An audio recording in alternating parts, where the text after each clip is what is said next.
Well, we also have more on the Central Park confrontation we told you about yesterday, and you all are writing me in a lot about this. Let's say the woman's name again, right? Amy Cooper, the woman seen here, calling the cops on a black man who had asked her to leash her dog, which was required by law, is now being investigated by the New York City Commission on Human Rights. Their deputy commissioner said, quote, efforts to intimidate black people by threatening to call law enforcement draw on a long, violent, and painful history, and they are unacceptable. Amy Cooper was fired from her job yesterday, gave up her dog, and publicly apologized. But she's also been receiving death threats. And now the man who filmed the encounter, named Christian Cooper, who is a Harvard graduate and a Marvel comic book writer, no relation to her, had this to say about it on CNN. I think her apology is sincere. I'm not sure if in that apology she recognizes that while she may not be or consider herself a racist, that particular act was definitely racist. And some of the messaging, I am told, has been death threat, and that is wholly inappropriate and abhorrent and should stop immediately. All right, I want to show you this really quickly, too.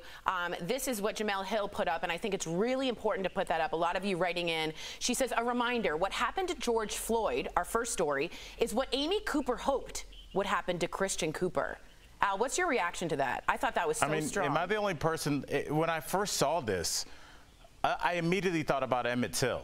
It's the exact same connection. Yes. It's the whistling at a white woman, let me call the authorities and they will handle it how they handled it.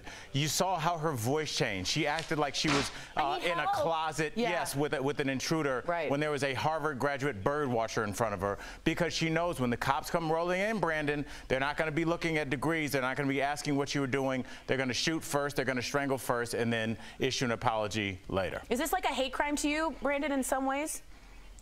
Yeah, I think so, because I mean, look at what you just read off about this man. The man was out there bird watching. The man's a Harvard grad. The man's out there just enjoying his life. Now, I look at it, Tori, I'm 6'5", 225 pounds. Now, if a white woman were to threaten me to call the police, I'm running out of there. And I could have been doing absolutely nothing wrong, because we are terrified. When I walk in my apartment building, I told you, I take my hoodie off. I jingle my keys to make sure people know, hey, I live here. You know what I'm saying? Like, it's day in, day out. It's so frustrating, and I'm so tired of it. But like you said, Al, I'm glad George Cooper took that high road, and he's acting the way he is and telling people to stop. Chris Cooper, I'm sorry. Chris Cooper. You're conflating the names again, Brandon, because there's so many. It's a really good point.